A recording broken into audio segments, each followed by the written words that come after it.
নমস্কার বন্ধুরা, সবাইকে স্বাগত সিম্পল ফুড অ্যান্ড ট্রাভেলে।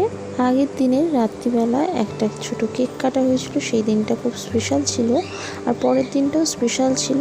তো শুভ সকাল, তোমরা কেমন আছো? আশা করি তোমরা ভালো এবং সুস্থ আছো। আজকের ভিডিওটা এখান থেকে শুরু করছি। ভিডিওটা স্কিপ না করে সম্পূর্ণ দেখার অনুরোধ রইল। সকাল বাজে 8:10 বেজে গেছে। ঘুম থেকে উঠে প্রথমে ফ্রেশ হয়ে নিয়ে প্রথমে একটু ছোলা আর বাদাম খেয়ে নিয়েছি। তার কিছুক্ষণ পরে 1 কাপ চা করে নিচ্ছি। চায়ের জলটা গরম হয়ে গেছে, তারপরে চিনি আর চা পাতাটা দিয়ে চাটা করে নিয়েছি। চাটা নামিয়ে নিয়েছি। এবার চাটা দুটো বিস্কুট দিয়ে খেয়ে নিয়ে তারপরে 9টা সাড়ে 9টা নাগাদ একটু রুটি করে নিয়েছি।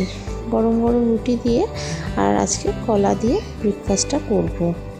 আজকের দিনটা খুবই আমার কাছে স্পেশাল একটা দিন, গতকালও ছিল, আজকের দিনটাও। তো ব্রেকফাস্টটা করে নিয়েছি কলা দিয়ে রুটি দিয়ে। আর এখন বাজে 10টা বাজতে যায়। এবার কিছু জামা কাপড় ছিল সেগুলো কেচে ধুয়ে পরিষ্কার করে রেখে দিয়েছি। তারপরে কিছু সবজি কেটে সোজা রান্না করতে চলে এসেছি। একটু উচ্ছে আর আলু ভাজা করব। তো উচ্ছে আলুটা আমার খুবই একটা প্রিয় খাবার, উচ্ছে আলু ভাজাটা। উচ্ছে আলুটা একটু ভালো করে একটু ভেজে নেব। আর এই যে পরের রান্নাগুলো, এগুলো একদমই আমি করছিলাম না। তো উচ্ছে আলুটা ভেজে নিচ্ছি। উচ্ছে আলুটা ভাজা হচ্ছে। আপনারা যারা চ্যানেলে নতুন ভিডিও দেখছেন অবশ্যই চ্যানেলটি সাবস্ক্রাইব করে দেবেন, পাশে থাকা বেল আইকনও ক্লিক করে দেবেন যাতে সবার আগে নোটিফিকেশান দিয়ে পৌঁছায়। উচ্ছে আলুটা ভাজা হয়ে গেছে, নামিয়ে রেখে দিয়েছি। আর এদিকে একটু মাংস তৈরি করা হচ্ছিল। মাংসটা আমি একদমই করিনি। তো মাংসটা ধুয়ে পরিষ্কার করে তারপরে যা যা মশলা, পেঁয়াজ, লঙ্কা যা যা লাগে সব দিয়ে মাংসটা তৈরি করা হচ্ছিল। এই চিকেন কষাটার রেসিপিটা চ্যানেলে দেওয়া আছে, আপনারা চাইলে দেখে নিতে পারেন। মাংসটা খুব সুন্দরভাবে রান্না করা হয়েছিল আর মাংসটা খেতে অসাধারণ হয়েছিল। এটা শুধু কষা ছিল মাংসটা। মাংসটা খুব বেশি ঝোল ছিল না, একদমই গায়ে গায়ে গ্রেভি ছিল।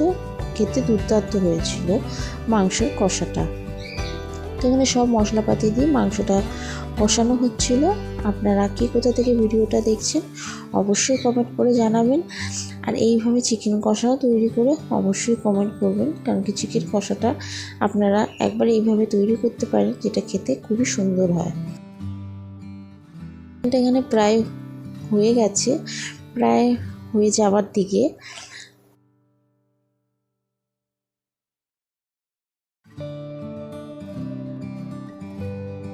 বারোটা বাজতে যায়। এদিকে ভাতটাও বসিয়ে দিয়েছিল।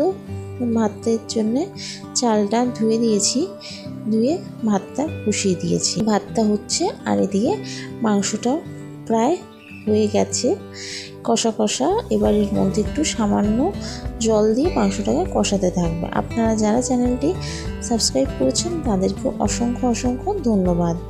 এখানে মাংসটা পরিমাণ মতন জল দিয়ে চাপা দিয়ে এটা সেদ্ধ হতে থাকবে যতক্ষণ না পর্যন্ত মাংসটা খুব সুন্দরভাবে নরম হয়ে যাচ্ছে।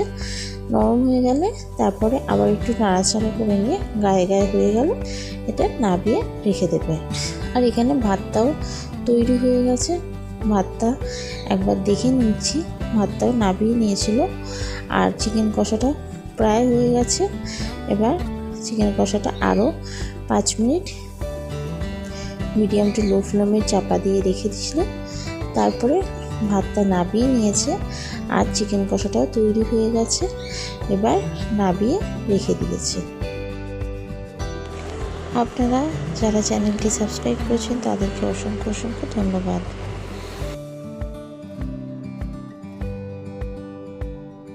আমার যেটা প্রিয় খাবার উচ্ছে আলু ভাজা আর চিকেন, সেটা পুরো তৈরি হয়ে গেছে। এখন 1টা বাজে, 1টা বাজতে যায়। রান্না প্রায় কমপ্লিট। ভাত, উচ্ছে আলু ভাজা আর চিকেনের কষা রান্না তৈরি হয়ে গেছে। এবার আমাকে লাঞ্চটা দিয়ে দিয়েছিল দুপুরে 2টোর সময়। ভাত, উচ্ছে আলু ভাজা আর চিকেন কষা, আমার আর কিচ্ছু বেশি দরকার নেই। এই দিয়ে লাঞ্চটা করে বিশ্রাম করে নিয়ে তারপরে একটু ফল খেয়ে নিয়েছিলাম, মুসুম্বি লেবু আর বেদানা। ফলটা খেয়ে কিছুক্ষণ রেস্ট নিয়ে তারপরে সন্ধ্যেবেলায় তৈরি করেছিল পায়েস, তার জন্যে দুধটাকে ভালো করে গরম করে নিয়েছে। তারপরে তেজপাতা, এলাচ দিয়ে, চাল দিয়ে মিডিয়াম টু লো ফ্লেমে রেখে ভালো করে নাড়াচাড়া করে নিচ্ছিল। এইভাবে পায়েসটা খুব সুন্দরভাবে তৈরি করেছিল। এই বাটির মধ্যেই করেছিল, বাটির মধ্যে রেখে আস্তে আস্তে পায়েসটা মিডিয়াম টু লো ফ্লেমে রেখে করছিল। আর এর মধ্যে দিয়েছিল একটা গুঁড়ো দুধের প্যাকেট ছোট, আর তারপরে চিনি দিয়ে আর কিছু কিশমিশ, কাজু বাদাম আর আমন্ড কিছু কুচি দিয়ে ভালো করে পায়েসটা তৈরি করেছিল। যেহেতু জন্মদিন বলে কথা, তাই জন্যে এই পায়েসটা তৈরি করেছিল আমার জন্য স্পেশালভাবে। তো এই পায়েসটা প্রায় এখানে তৈরি হয়ে গেছে। এবার ভালো করে একটু নাড়াচাড়া করে নিয়ে নাবিয়ে রেখে দিয়েছিল। আর সন্ধেবেলায় এখন 8টা বাজতে যায়, সেরকম কিছুই প্ল্যান ছিল না। হঠাৎ করে কেক আর কিছু পেস্ট্রি আর পায়েস দিয়ে জন্মদিনটা আজকে সেলিব্রেশন হয়েছে।